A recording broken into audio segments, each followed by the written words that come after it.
Hello, welcome back to Everyday Anarchism. I'm your host, Graham Culbertson, and the topic today is climate and climate science and direct action, I would call it.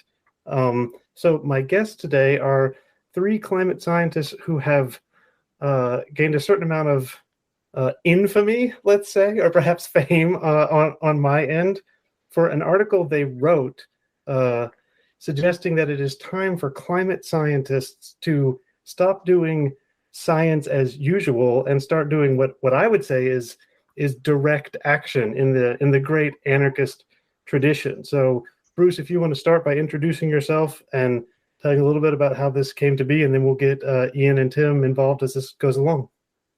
Thank you very much, Graham.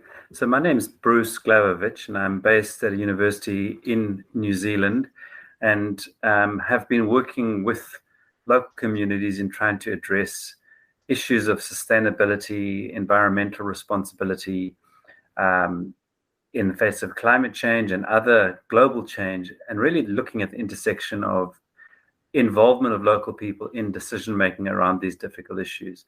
And in short, what motivated Tim, Ian, and I to write this paper was the product of a conversation that we had where we got together for a couple of days on an incredible part of the New Zealand coastline and thinking through how we might mobilize a new initiative that sought to do this work. And very soon into that conversation, reached a common place of frustration that no matter what we do at the local level, there are forces beyond the local level that are often beyond the reach of local people that shape their opportunities, shape their risk, and shape their prospects.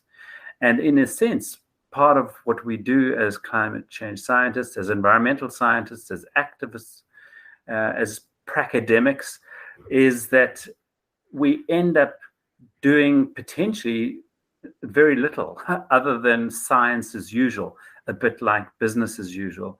And so we thought that it was really time, instead of focusing on yet another project and chasing funding to do such work, that we continue to work with local communities to make a difference, but that we write a provocation that asks some hard questions and seeks to mobilize climate change scientists as one of a cadre of global change scientists to do things a little differently. So that was the origin, and this was back in February 2020, which is quite some time before the paper was actually published, and certainly a long time before the IPCC reports that have recently come out of the sixth assessment took place. So I'll perhaps use that as a point of departure and hand over to Ian and Tim. Okay, yeah. Thanks, Bruce. My name's Ian White. I'm Professor of Environmental Planning at the University of Waikato, which is in New Zealand. My background is in human geography and planning, and I've basically spent my entire career working with communities to adapt to climate change. The messages that we know that are coming through from some of the global organizations, which then get transposed down to national levels, and trying to think what that means at scale. And how do we make those value-based decisions about how soon, how quickly, how much to adapt? And so I've been doing that for about 25 years, really. I started my career at the University of Manchester in the UK and moved to New Zealand around 8 years ago now, and then started working with Bruce and Tim. And for me, the article is, it has generated some controversy, but I actually think the message in it isn't actually that controversial, which is there has been decades and decades of inaction. So I see it as a call for introspection is one of the ways I describe it, is there's no point just keep doing the same thing at the same pace with the same actors if we know that progress has been limited, if you're going to be kind. And so if it is an article about introspection, then and it's a provocation, then to that end it's achieved its aim, and that it has got much more attention than we would have hoped when we started to draft it. And the question is whether it provides that stimulation and introspection with others. So our role here is not to lead any new shift or climate change strike, for want of a better word. It's to actually provoke some introspection about how can we use the scarce time we've got for a window of opportunity in the most effective way. And is that a seventh assessment, for example, or is it something else? And so that was our intention with the article, was to generate that. I think a lot of attention has been on the climate change strike angle, but it wasn't really about that. It was about the tragedy we've seen unfold throughout our careers, and that everyone listening to too. And how can we, if we're going to be effective, we just need to face that and tackle that and listen to it and think, what can we do now? So we provided some pathways, and if other people can provide better pathways and much more effective, that's perfect. We would be more than happy to hear what they think. I think that's probably a nice start from me, and over to you now, Tim. Thanks, Ian. And thanks, Graham. I'm Tim Smith. I'm Professor of Sustainability at the University of the Sunshine Coast, a small regional university on the east coast of Australia. And I have the same experience as Bruce and Ian, and I think that's why, it was actually quite easy to write the paper in terms of us being on the same page. But I think it's a provocation, but it's also based in evidence. So we took a very evidence-based approach to exploring what are our options for dealing with the tragedy that we've got. So as we've stated, we find two options untenable and one option unpalatable. So we're very clear about that. And as Ian said, if someone else can come up with an alternative option, we would be ecstatic. We can't find one. We don't think there is another way forward. We think that this idea that we've proposed is basically the only thing we haven't tried. So why not try it? And that's I guess where we've gone with the paper. We have this overwhelming evidence. Since the first IPCC report in 1990, we've seen emissions rise over 60%. It just continues to rise year upon year. And like you were saying, but before we started recording, we totally agree. We're just so despondent seeing this continual degradation of not just actions around climate change, but actions around a whole range of other sustainability issues. We only have one planet. The planet is in decline. We need urgent action. And I think that's really the core message of the paper. So I think at this point, I want to go back and gloss the paper briefly, which I didn't do. And then you can step in and tell me what I've got right and wrong. And I will also say, I'll put a link in the show notes. Listeners, I recommend you read the paper. I really enjoyed it. As of last time I checked, it was not behind a paywall, which is rare for academic work. I also enjoyed reading it and was able to finish in a single sitting, which is also rare for academic work. So this is the first thing to say, is that Ian, Tim, and Bruce have already avoided one of the first problems academics have when they try and make a difference, which is writing something in jargon and putting it behind a paywall. So you didn't do that. So that, as far as I'm concerned, that's anarchism right there. But the argument of the paper is that the scientific community has for decades now done a really good job of showing what's going wrong with the climate and showing that humans are causing that.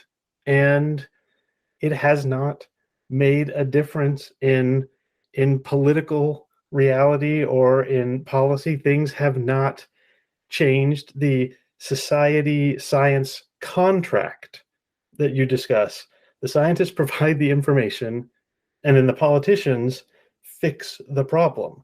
And one of the examples you use is COVID, right? The scientists said, this is dangerous. And the government said, okay, we will get to work on it. So that hasn't happened. And then the three options you lay out are, option one is just, keep producing evidence and producing models that show that the climate is degrading and we are losing habitable space for humans and biodiversity. That, that, as we've already said, this is untenable because it doesn't make a difference. it hasn't so far. The second option, as I understand it, and this is where, I'll let you jump in and after I briefly explain the third option. Second option, as I understand it, sounds good in that it says you've got to do the kind of work that Ian was talking about. You've got to go to the people and get outside of this model of science and society where the scientists do their work and then it goes to the politicians because that's not working. And ultimately, that seems like another dead end. While it looks democratic and engaged, and it is democratic and engaged, it's simply not going to solve the problem. And then the third option is the climate strike. Go ahead. Yeah. So just to clarify the second option, you're exactly right. It's really about, we identify that there's been numerous times where scientists have got directly engaged. Hanson's testimony, we outline in the paper that in 2019, we had 7.6 million people as a minimum around the globe protesting around the climate change crisis, yet there's been no transformational action. So you're exactly right. That second option, we all thought, that's where we should be heading. But when we looked at the evidence, we saw again that was an untenable pathway. Yeah, that's a great point, because when we started writing it, that's where we were. That's where we're heading. It's this shift from physical science to recognize the political nature of inaction and to try and invest more in unpacking that. And one of the things that I think is a good way of talking about, how effective we've been is when I started my career, none of the major social media platforms even existed. And now outreach on forms of social media is a daily activity for a lot of climate scientists. They do sterling work, reaching directly to communities, directly to policymakers, stimulating debates, and which is, if you'd have talked about that 20 years ago, you would have thought, well, we'd have fixed it, because clearly, as a form of science communication, that is light years ahead of the press release of the late 1990s or whatever. And yet, we're not seeing that cut through into action. We're seeing the rise of post-truth, alternative facts, and the polarization of a lot of the online platforms as well. So even though we try these new strategies, we're seeing that surely there probably are some great wins and great examples. But as a whole, if you look at the global indicators of change, we're not seeing a major cut through there. So I will just stop there. Go ahead, Bruce. Add to that. I think that some have interpreted, particularly when this hit the Twitterverse, some have reacted as if what we're doing is essentially criticizing science, criticizing climate scientists, sort of denigrating their work. And in many cases, that's a misreading of what we were communicating. In fact, I think as Ian pointed out at one point, one could hold up the IPCC as probably one of the most stellar examples of an interface between science and government around a complex issue. And then in the mere space of 3 to 4 decades, we've gone from almost zero scientific understanding of this complex problem to a very detailed elaboration of the physical science, the impacts, the risks, and the mitigation. So just using that as an example, because whilst our focus is on the climate science issue, it's really symbolic and emblematic of all sorts of other global crises that underpin global change. So our point is that actually there is this science-society contract, not it's a metaphorical contract, but we've done what we can. We have raised awareness around the nature of this problem, and simply documenting the further, providing further evidence of further warning, providing evidence that doesn't contribute to resolution is a failure. And so even for those who have opted to march in the streets or to take direct action, that has, as Ian and both Tim and Ian were saying earlier, has not brought about political change. It hasn't brought about action at scale and at pace necessary to halt emissions and to bring about the transformative change in patterns of consumption and materialism behavior, etc. So what do we as scientists do? I mean, we need to be modest about what we can achieve. I mean, we're not naive.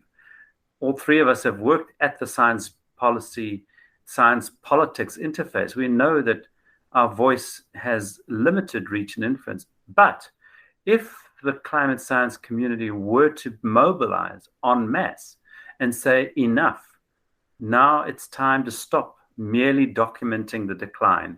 It is time to focus attention on fixing this broken science society contract. Yes, continue working with your local community. Continue seeking ways to make a difference in your backyard with the people who face this reality on the ground.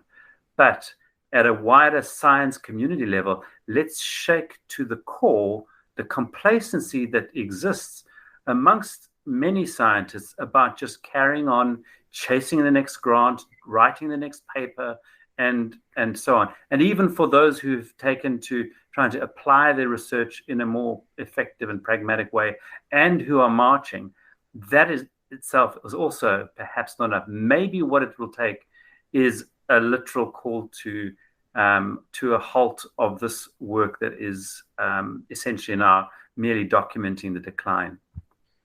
So I want to hear from both Ian and Tim in terms of their vision of this third way. But I also, before that happens, I want to thank you for the clarification in that I'm a frequent critic of science, although I think I criticize the humanities a lot more. And my criticism of science is precisely the careerism, the professionalization, the chasing the next grant, and doing work that is not communicated. And when people, say like, oh, these idiots don't understand the vaccines, I say to the scientists, like, well, have you tried explaining it to them? And they usually haven't, like, not in any sort of face-to-face way. They're like, sure, I went on NPR and I explained. And I was like, well, that's our public radio in America. For those of you who aren't Americans, like, well, you've reached 2% of the population there and you haven't reached your neighbors. So the solution I just want to say the solution I usually give is the kind of engaged work that you are talking about in this second option. And so I was so excited to see something that was more radical and more potentially transformative than I had ever imagined before. Okay, I'll stop now. Sorry, Tim. Oh, sorry. I was just going to say, I think scientists have come a long way. I just want to reinforce what Bruce said. This isn't a tragedy of science. This is a tragedy of politics and the political process. That's essentially what we're talking about. We lots of scientists have radically changed their approaches to have more impact. I don't think it's a problem of communicating science. There's been so many advances in that space. So to me, it firmly sits in the political realm. And I think that's what we're trying to say with this. And that's why we've come to the point with the third option, saying, well, as we've discussed, maybe the only option we have left is to stop doing science. So what else is going to draw political action to this issue? Maybe it won't work. Maybe it will. It has not been tried. And like Ian has said before, if there's another option, we would love to hear it. One of the things I'll just add to that is I don't think it's lack of hope or lack of faith is unusual by any degree. I mean, there was an article in Nature which surveyed IPCC authors, and I think it was about 6 out of 10 said they expected 3 degrees by the end of the century. And I think that's probably reflective. There's not there is hope, but there's a realism in the community as well that they've not seen the changes at the pace and scale required. And so the question is, if that's what you think, then what can we do differently? And that's all this paper's around. I think the third option of the I I think it got called the strike, but it's not really about the strike. It's about using our time differently. So the way I think about it is that we decide all the time how to use our labor, what we're going to do on our day-to-day basis. And how can we best use our time to have the biggest impact, not just on a day-to-day level, but over a career as well? What's left of our careers in this? And one of the ways that we started to think about, well, what would this look like? Could be that instead of having a 7th assessment report in 5-6 years' time, which, the 6th report was quite similar to the 5th, okay, provided more detail. There was some excellent new science in there, but the problem had been established, and the phenomenon, the general principles had been worked out decades ago. We were just getting more and more information on how bad it was going to get and who was most at risk and the decline in those aspects, which is all really useful science.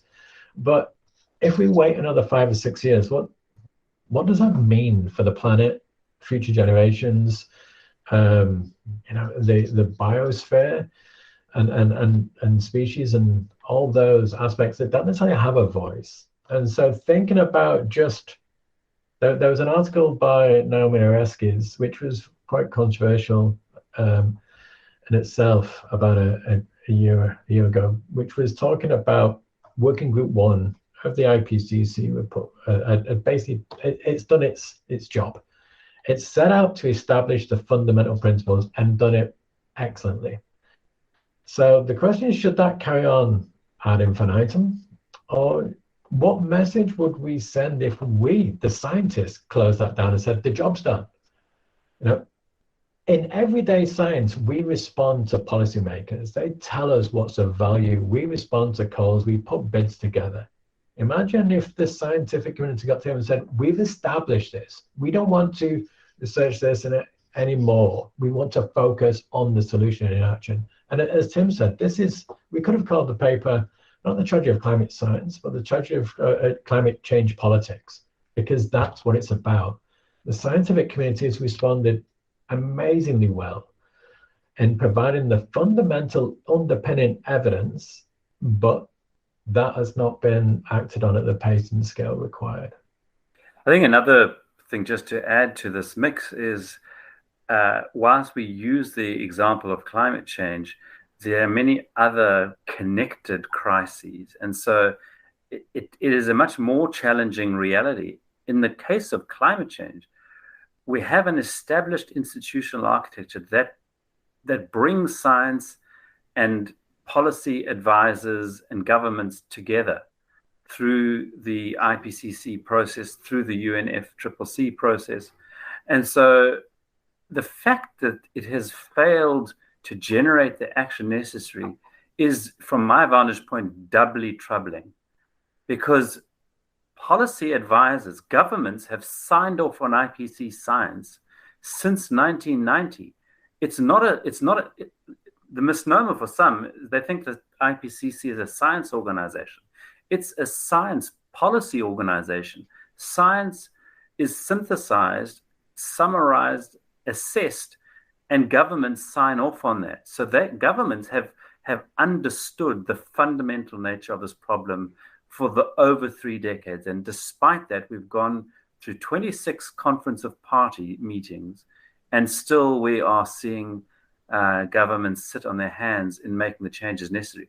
So when it comes to other interconnected crises, whether it's in biodiversity, whether it has to do with human rights and impoverishment, injustice, inequity, there are not similar kind of institutional arenas within which these issues can be unraveled, understood, and addressed. So if we're struggling in the climate change setting, it's even more troubling and more challenging in some of these other settings. So if the climate change science community can be a spearhead to mobilize action on this broad science society contract in a new way, that would be profound. And we do use the notion of science in a very broad sense. We don't only mean the natural sciences. We mean the natural sciences and the social sciences, the design professions, and the humanities. So we include all those who are involved in research. And the tragedy is, despite the evidence, we're seeing this compulsion to continue doing yet more research in a kind of science as usual manner. I think one thing to add is we deliberately didn't spell out what this would look like. We didn't talk about it and wondered, I think even the reviewers' comments wanted, what's the plan? But we didn't think it was we didn't think we had the authority, power, responsibility, however you want to put it, to make claims on behalf of the scientific community about what the scientific community should do. So this was an article that was trying to raise and provide a new spin on an existing problem, and to try and think about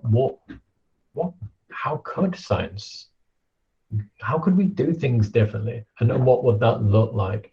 And so we wanted to open up a political space for some debates around what option 3 could, should, or look like if we did go down that road. So that was one of the things that I thought was just important to stress, is that we all have our own ideas, even between the 3 of us, about how this could pan out. And it's actually quite healthy to have discussions now about what it could mean, because there isn't an awful lot of time left. And we all talk about the window of action, but I remember talking about the window of action in the last IPCC report too. And this is, it's a common refrain, but now things are genuinely getting really worrying. I think Ian's right. I mean, we're very conscious that we are 3 white middle-aged men from the Antipodes, right? And we certainly don't have a voice that we can represent, the range of views. So, and that's why we wanted to embed the article in just an evidence-based approach of this hasn't worked, perhaps this is an option. And really, like Ian used the word provocation, I think that's really, what we were getting to. We just can't see an alternative. And so it's really just, putting it out there. What other options have we got? We need urgent transformational action. And I think Ian said, that we agree with trying this third option, but even the 3 of us have different perspectives on the political response, and the best political design. I think we're quite divergent in some of those ideas. So we recognise that we're not going to that point in this paper. We're merely saying there's a need for radical transformational action. What is going to be the catalyst for that? And that's where we're trying to get to. So I want to get a couple of core ideas sort of that I have and get your response to them. The first one is the sort of the failure of what is usually called democracy, or I would call the engaged citizen, which is when the IPCC comes out, it's your job as an engaged citizen to read all the newspaper roundups and be very concerned about the world. And then I guess that affects how you vote in 18 months or something. And that is what we call democracy. I object to this as democracy, and I object to the idea of the engaged citizen as someone who reads the newspaper and gets involved once every 2 or 4 years, to the point that I didn't even know there was a new IPCC. Believe me, I was aware of previous IPCCs, but I, just like you, knew. I was like, oh, great. What are they going to say? That climate change is happening, it's bad, and humans are causing it. That I had lost engagement because I didn't feel that there was any way for me to engage. The next thing is to say the reason you guys were the second people I asked to come on this show, because there's a very wonky writer about climate change in the U.S. who had written an article when there was some setback. I don't remember what the setback was. One of the 50,000 legislative setbacks somewhere had happened, and he had written, it's not going to happen anytime soon. I guess, does anyone have any ideas for grassroots collective action? And it turns out he was kidding, because I emailed him And I was like, yes, come on my podcast and talk about grassroots collective action. And he was like, no, that wouldn't work. We need policy change. And I mean, sure, we need policy change, but it seems to me that all the greatest policy changes in history have started with grassroots collective action. And I'm always advocating for people to try and start these things within their own communities. What I hadn't figured out was that you guys are in a community, the climate science community, and you guys are so uniquely placed to do grassroots collective action within your community of climate science. So I wanted to see what you thought about, you know, in what respect these thoughts that I have about democracy, a true democracy, not just a, you know, someone who votes based on the newspaper, and this idea of, you know, within your community and within your community specifically, which is a worldwide community, is the other thing to say. Is people say that grassroots cannot change anything until it gets picked up by, you know, a big body like the UN. This is only true if the grassroots do not form solidaristic coalitions all over the world. And the great news is you guys have already formed a solidaristic coalition all over the world over the past 40 years. And I want to see what you're gonna do with it, or I want to hear what could be done with it. Just a couple of quick observations. I mean, to start with, I think you're absolutely right. It's recognizing that scientists are mothers, fathers, granddaughters. They have children, you know, they're citizens, they wear many hats. And so we do our science, but this notion of science is disconnected from history or from personal reality or from values is a nonsense. And any historian of science or philosopher of science knows that all well, and sadly far too few scientists are familiar with that. So yes, that's part of this making real the science society contract. And yes, that notion of the engaged citizen, engage with your community, notions of democracy is fundamental, and again comes back to the genesis of this article. And so hence we've emphasized too, in our own ways, continuing to be involved at the local level with our local communities matters, and engaging with this community of climate change and global change sciences is really important. But it's very difficult to effect kind of radical change, because it is radical change that is clearly imperative, transformational change. And it's not just yet another buzzword in the kind of scientific community. The underlying structural architecture of the political economy is not fit for purpose. It has led us over a precipice, and we're on our way down. And unless we change that political economy, the architecture of the political economy, we are not going to find a way out of it. There's no sort of parachute that's going to stop the fall. So it's radical action that is utterly compelling. And the frustration for me, as someone who's been part of this IPCC 6th assessment, is we failed, I realize too late, to shine the spotlight on ourselves as the IPCC and what transformation is necessary. In a sense, the IPCC is an anachronism of the late 1980s and early 90s. It's a bit like the Soviet Union.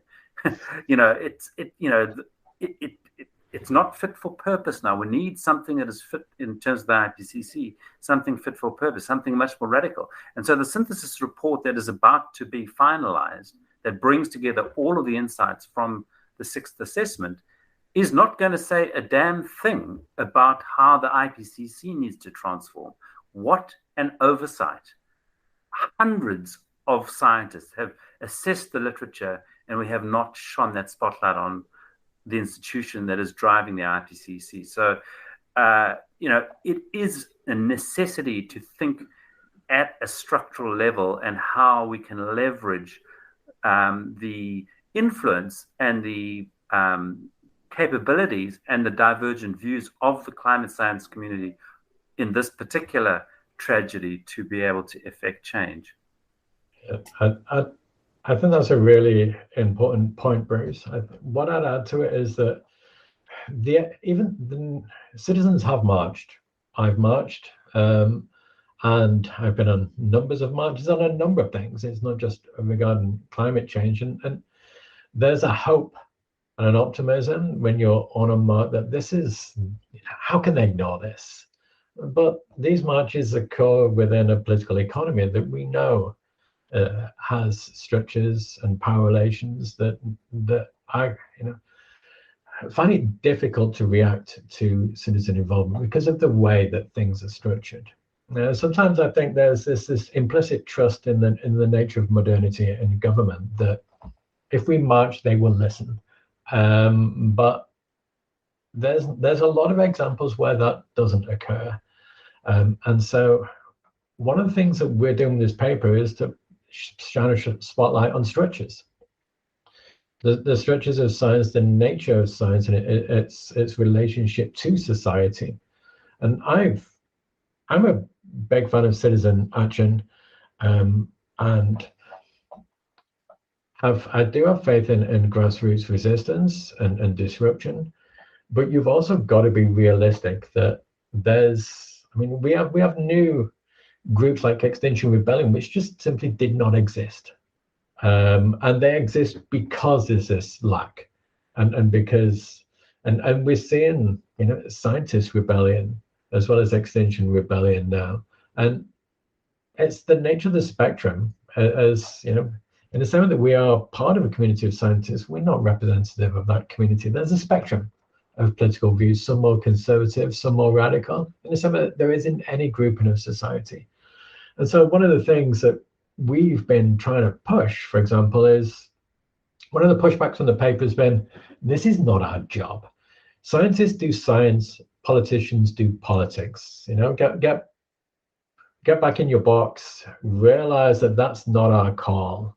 And I think that is just, if you want to make that call, you do so. But by doing so, you're implicitly supporting the status quo.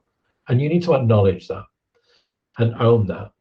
We're unhappy with the status quo, and we're trying to use some of the small power we have to try and shake the tree and to try and shine the spotlight somewhere else.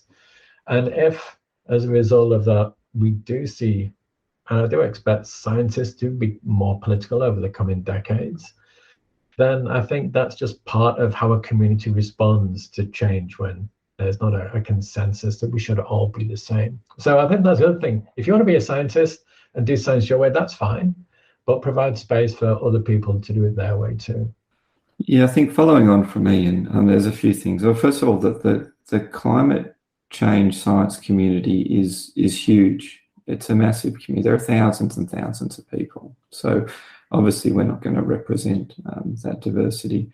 But I think there's a naivety among many people that essentially science is a value-laden process. We would not research things that we knew were going to harm.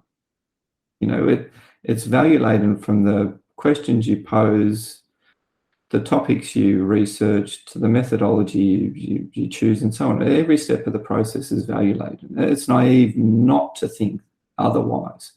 And so to think that you operate in this isolated little box, it's a naive view, So I think it needs to be recognised that it is value-laden, and really, we only have one planet. We need transformational action incredibly quickly. So I think it's, there's a lot of reasons for why we've had some very, very hostile pushback from within the science community.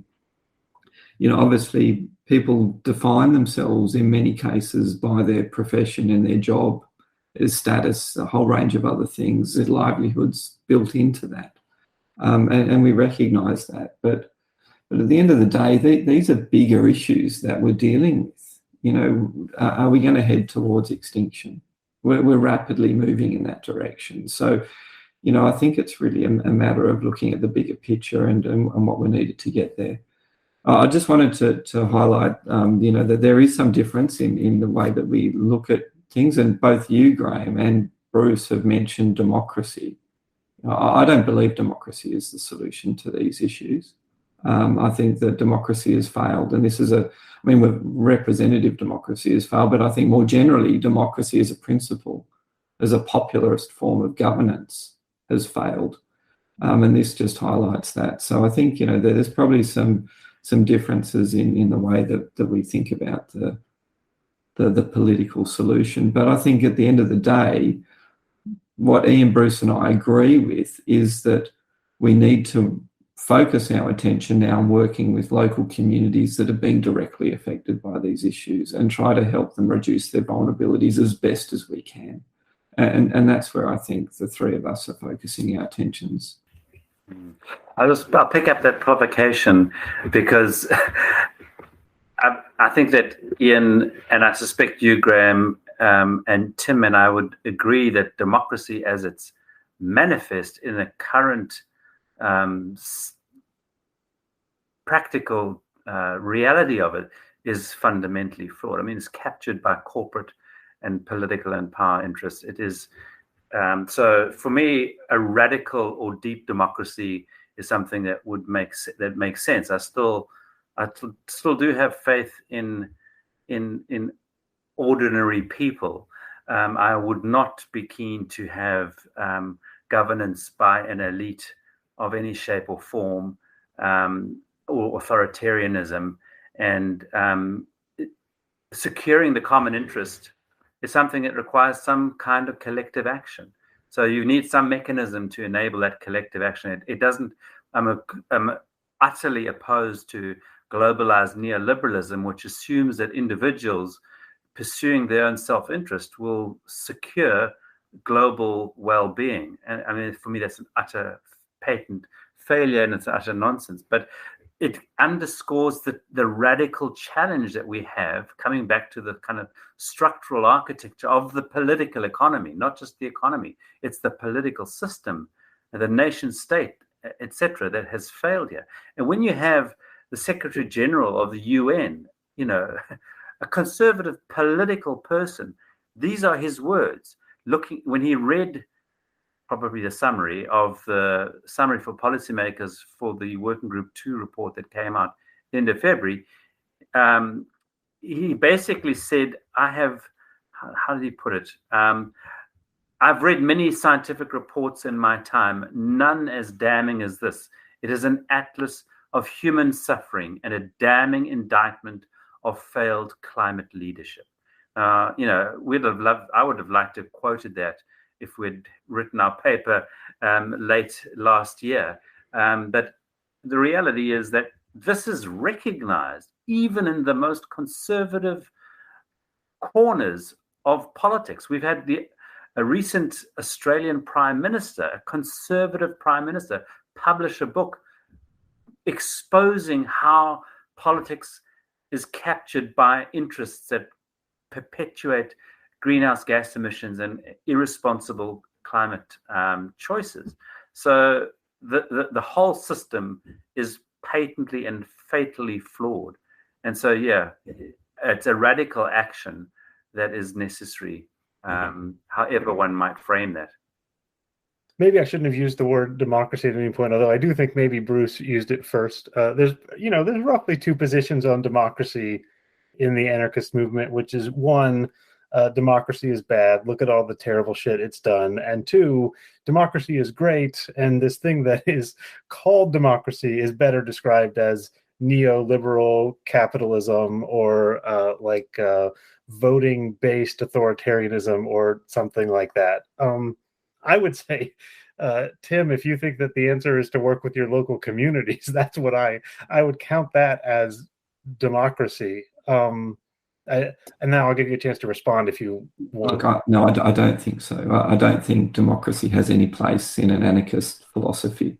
I think it's contradictory. So, I mean, I think what you're talking about is probably libertarian socialism, like Castriadis's perspective, where there might be some bounded notion of democracy. But I think anything that gives power over to another is not anarchism in my view. And look, I think I really think ownership of capital is really one of the major problems that we face.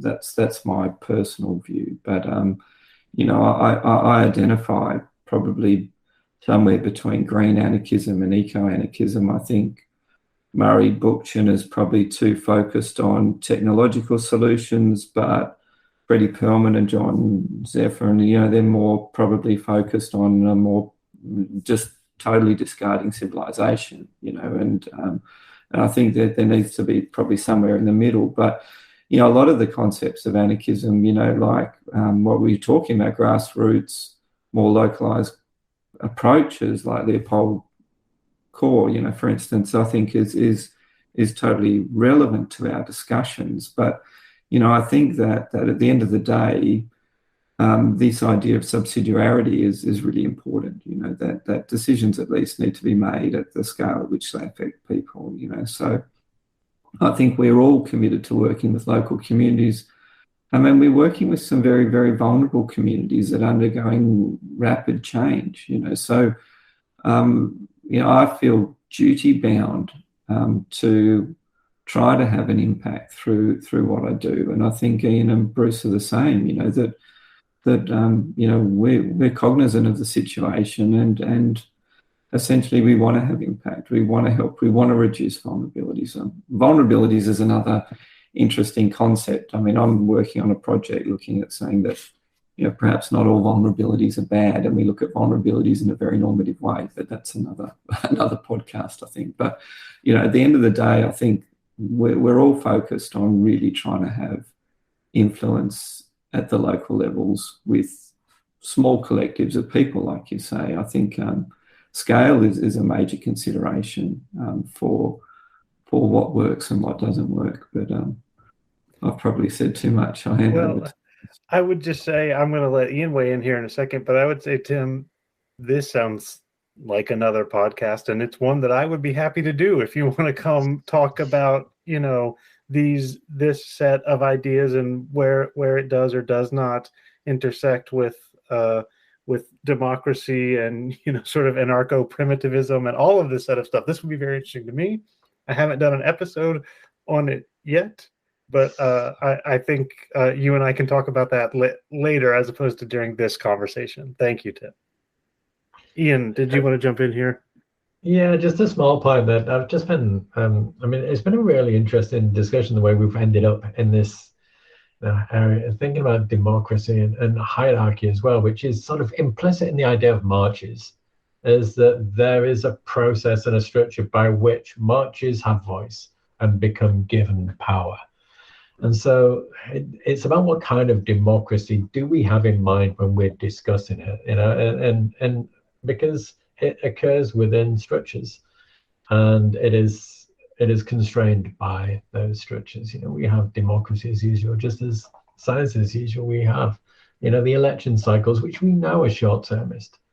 And we know they're very poorly equipped to look at long-term problems, which are going to privilege future generations over current ones because of the nature of voting. So I think that there are these hierarchies, that these concepts that we have operate within. And I think that's one of the things that we've been trying to put the focus on, is the structures, the structural aspects. And what could we do as scientists in order to just shine the spotlight on those aspects? And then thinking about, hierarchies as currently practiced have been complicit in perpetuating violence. And there's a real social justice aspect, environmental justice aspect to climate inaction. And we're, one of the things that we're trying to do is to put the spotlight on those structures which we feel are not listening to those voices. And I think it's beyond the scope of our paper. But one of the things that we're discussing here is the nature of politics and a whole host of problems. I mean, I think about inequality. There's a whole lot of researchers who research inequality or housing affordability or justice, who would listen to some of these themes and be thinking, that my area has also struggled to gain traction despite evidence. And we all do reports that sit on shelves. And what is it that we can do in our areas in the short time we have where we are, in academia, to try and have the most impact? So I want to turn the conversation now to academia because we've been talking so much about structures of political economy. Mostly, we're talking about things like nation states, but there are structures of political economy within academia. I know the word grants has been said by someone at some point. This seems to me a big question. If this third option is going to happen, if the climate scientists are going to do something radical and transformative, it seems to me that their jobs are on the line. It seems to me that their grant funding is on the line. And it seems to me that this would, and I'm sure you can tell by now, I'm all for this. This would require a transformation of the political and economic structures of the scientific labor itself, which frankly I think is long overdue. Briefly, I also want to tell you guys, if you're unfamiliar with it, there's this anarchist archaeologist collective. I had them on the show. Well, I interviewed them a couple weeks ago, Black Trowel Collective, and they have put together a program of micro grants that is just aimed at, getting people out there who wouldn't normally be able to do archaeology and letting them do archaeology. And I don't know of anything else like it. I was talking to a medievalist and he said, we need something like that. We don't have anything like that. So I would suggest that for, the first thing to think about is if there's ways to get money to the kind of people who are going to be most affected by climate change, but are unable, who see climate science as a career as unattainable to them. I mean, that has to be part of it, but there's so much more, and you guys will know. So what do you think about the structure of science and whether it can contain or must be ruptured by the kind of ideas you're talking about? And I'll start on this one because I'm writing a paper on this right now. So it's a really fascinating area for me. The more you look into the nature of academia, the more you see some of the issues with how it's set up. So citation equality is a really good way to think about it. We routinely in every grant position something in the canon of literature, which perpetuates these hierarchies of power and in these touchstone papers. And it's really difficult for new, emergent, disruptive papers to actually get to break into that. So, we're seeing some of the citation statistics are around, the bigger papers are getting cited more, And then there's other issues around sort of larger projects, the grand challenges that you see that national governments do. Now, you tend to have to partner with industry, have pathways to impact, all of which is around, trying to provide more in-depth knowledge to existing problem areas and to accept the problem framing that exists in order to perpetuate or to participate in those. And the smaller projects can be more disruptive than the larger multi-million-dollar projects that are collaborative, and they're really good for looking into an existing area rather than challenging existing paradigms. So it's the nature of, but on the plus side, I do think that the impact agenda, I don't see it as all bad. I do think that a lot of universities want the staff to be public actors and to try and have a voice and to recognize that is an important role for universities in society.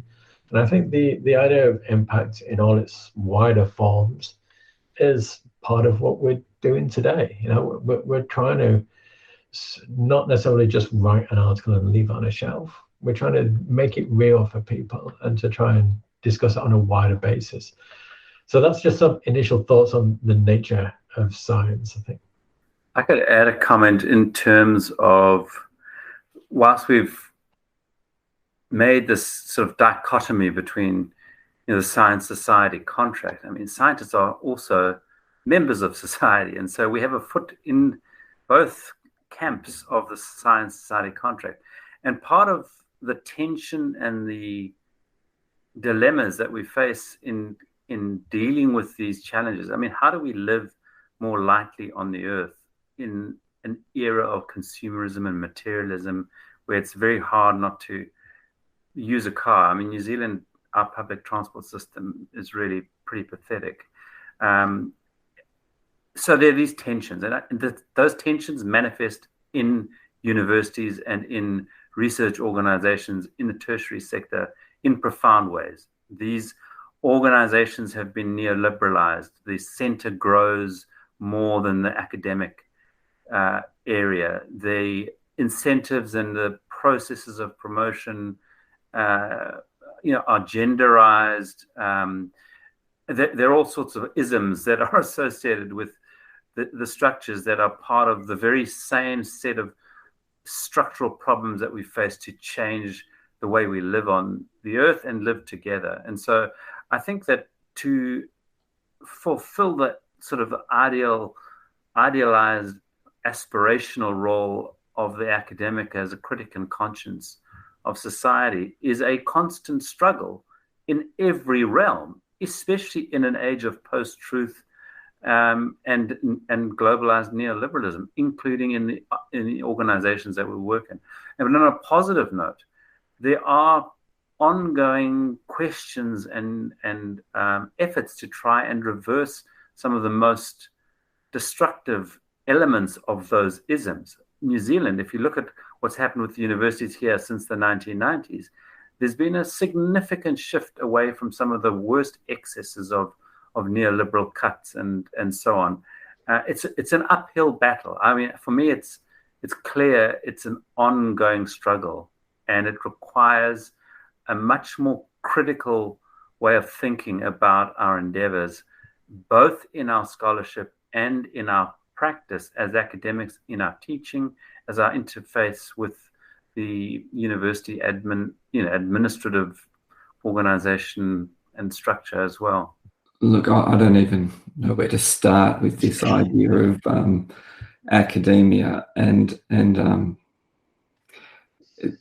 look, I have adjunct positions in Sweden and Canada as well as working in Australia, but I don't really, not that familiar. I mean, with the nuances of the United States system, but in Australia we're certainly like all other places where we've moved towards a business model of universities, right?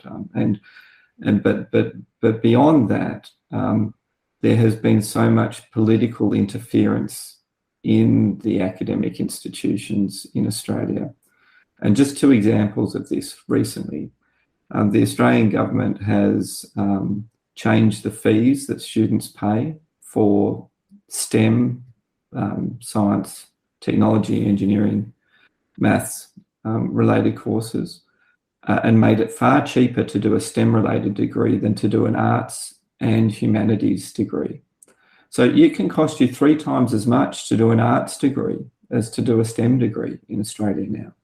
And it's this shift towards universities as vocational training institutions as opposed to critical thinking institutions that has become so dominant in the Australian system.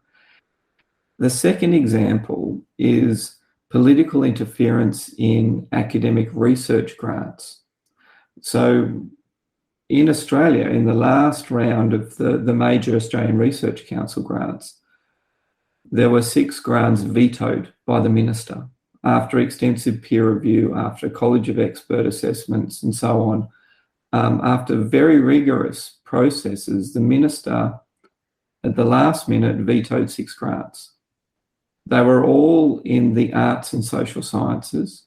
One of them related to youth democratic processes in relation to climate justice. You know, this is the context that we're in at the moment in higher education. And look, I mean, it's much easier for Ian, Bruce, and I to critique this because, you know, we're well through our careers. You know, we're all at the professor level. You know, we're not starting off having to negotiate this and to forge careers. And it's just so difficult, I think, at the moment within these contexts that have been so manipulated. And it's like people critique capitalism as a structure, but we don't have capitalism anyway. We have a state-controlled set of rules and regulations.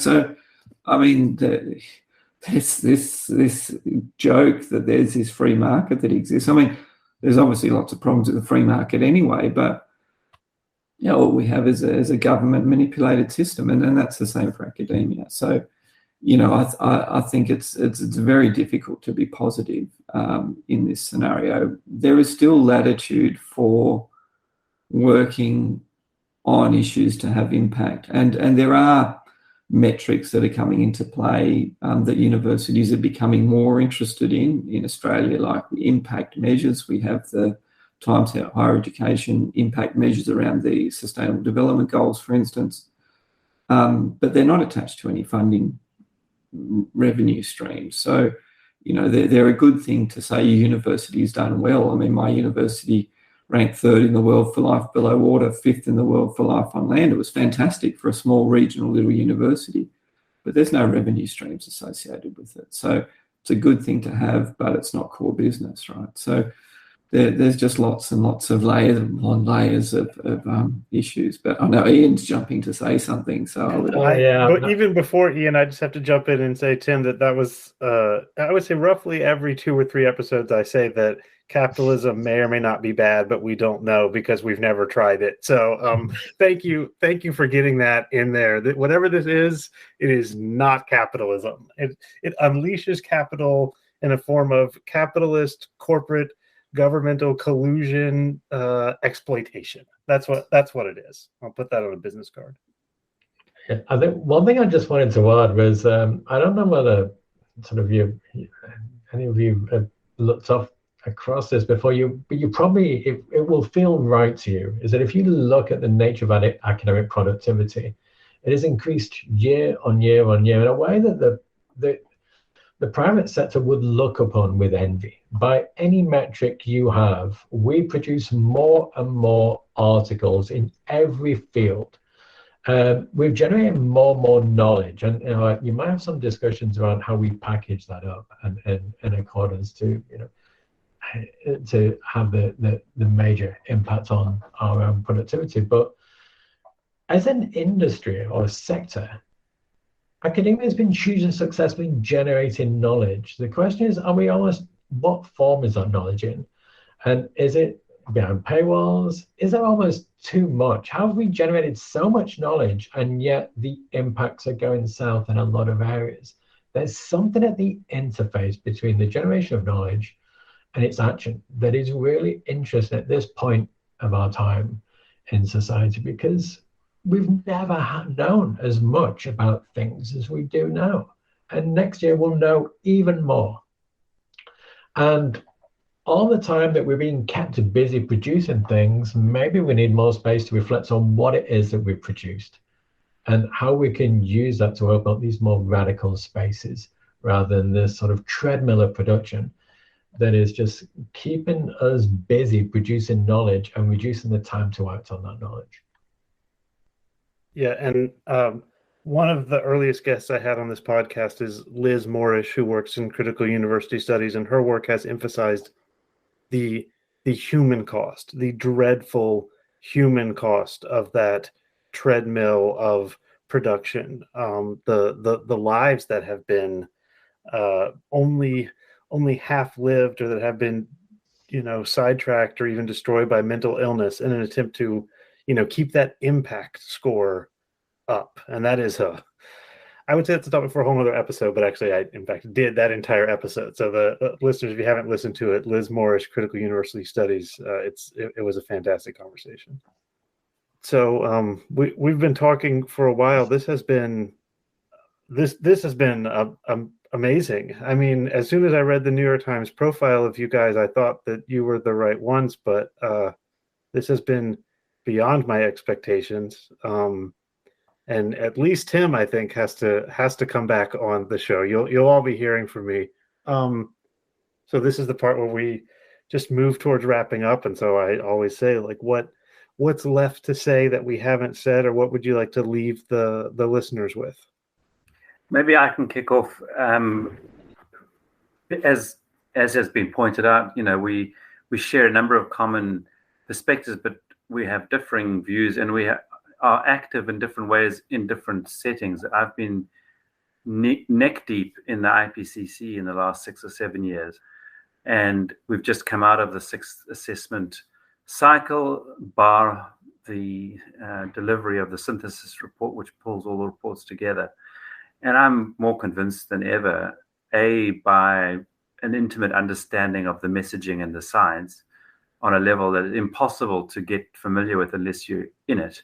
So, as much as dire as the information out there in the public arena is, it's even much worse when you're in the system, and the sense that I have of the urgency, which is the next decade, the next 10 years, and the scale of change required that is fundamentally global, is beyond reach, even with the most radical. If we could get a benign dictator to wave a magic wand, I don't know that we can achieve what needs to be achieved. It's terrifying what has to be done. And if you understand the connection between climate change and all of these other critical global processes, especially in the face of what is happening in Ukraine now, and this is not, war is not a new phenomenon. The war has been going on around the world, long before Ukraine came to the fore, but because it's kind of in the backyard of kind of European people who kind of identify with some of the Christian whiteness of Ukrainians, it seems to be more important than the wars in Somalia and elsewhere. The point for me is that the intersection between issues of peace, of justice, of human rights, of environmental rights, of environmental justice, of climate change are utterly and completely interwoven. It's overwhelming for any individual to think through how to begin to make a difference on this complex web of wicked problems. But there is opportunity to do something meaningful in one's personal life at a local level. And then for me, I'm really keen to find ways to shift the dial in the conversation that is unfolding now about the 7th assessment. So while they're ramping down or ratcheting down on the 6th assessment, they are ramping up on the 7th assessment. And heaven help us if we go into yet another round of another 6 or 7 years of another 3,000-page sets of reports that say the same kind of stuff with different words. And there's real appetite by many IPCC authors to effect change. And this has happened after the 4th assessment round, after the 5th assessment round, now after the 6th assessment round. But it takes on a life of its own. And my hope is that our modest little article is a useful point of reference and catalyst to affect some of those conversations. If we can mobilize a critical mass of voices, especially women and people from the global south, in the climate science community, to stand up and say enough is enough. Maybe we can make enough of a difference in the dwindling window of time that is required to transform. I'll just I'll go quite big picture too, I think. I mean, one of the reasons why that I'm interested is that, I mean, we've only ever found one planet that can sustain life, this one. We're gradually making it less habitable. We've proven why. We know the changes will go beyond our lifetime. We know those least responsible will be most affected. From the global south of people not yet born, science has been very effective in proving this and providing knowledge on what needs to be done. And politicians have just failed utterly. As much as I think you could look at the response to global climate change as being the most impressive collective scientific endeavor in human history. The speed, the collaboration, everything you could think about it. We've also seen the biggest political failure in human history unfold at exactly the same time. And it's fine to disagree with our paper. It is a provocation. It's about introspection. But for those who do, I pose 2 questions. Do you think the policy response has been at the pace and scale required? And if not, what do you think we could suggest? Well, what do you think we could do? Because we all want the same thing. I'm convinced we're on the same side. It's just that this question is now so present that nothing should be off the table. Yeah, look, I think Ian and Bruce have really summed it up very well. I mean, I think I just want to emphasize, that the paper outlines 2 options that are untenable and 1 option that's unpalatable. It's not to say that if there was radical change that the first 2 options wouldn't again become tenable.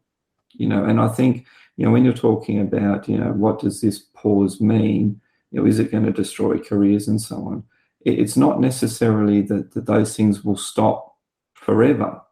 It's just that we need a catalyst to create transformational change. At this point in time, we have found through an evidence-based approach that the first 2 options are currently untenable, but we also recognize how unpalatable the third option is. So yeah, if there is another option, we would love to hear it. People have suggested some things that fit into the other 2 untenable options, like, more partnerships between private industry, researchers, government. Well, we've tried all that. We've already tried all that. So, if there is an option that will work, we'd love to hear about it. We haven't tried the third option. Maybe it will produce the catalyst for change. So I've left unspoken the 4th option. It's been in the back of my mind all along, right? Which is we give up on humanity. Like, Ian, I think you said we're all on the same side, right? Like, that side is humanity. I don't spend a lot of time worrying about the biosphere, short of complete thermonuclear devastation. The biosphere is going to be fucking fine. I mean, it's great. We've got even if we need it, we can seed life from those creatures down there on the ocean floor living off the vents, right? What's at stake is humanity. And if we are not all on the same side, it's option 4. No more people. And yeah, I know. We don't need to save the planet. The planet is going to be here long after us. And it's going to be blown up by the sun anyways. Like, that's not the question. The question is, do you want the world that we live in, teeming with beautiful life and filled with humans thriving, flourishing, understanding that life and sharing it with one another? Do you want that to exist, or do you not want that to exist? And the way we are behaving right now suggests that we want option 4. And that's why I asked you 3 to be on this show, because man, am I tired of options 1 and 2. And I don't want option 4. I know people who do.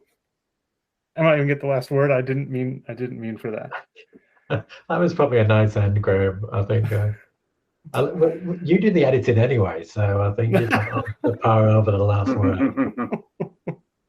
Well, then I'll just say this was such a pleasure. Thank you so much. Thank you for the article. Thank you for coming on. Thank you for the provocation. And I found our conversation itself quite provocative. Thank you, Bruce. Ian, thank you. Yeah, thanks, Graham. I think we all found it provocative too, and I think we all thoroughly enjoyed it.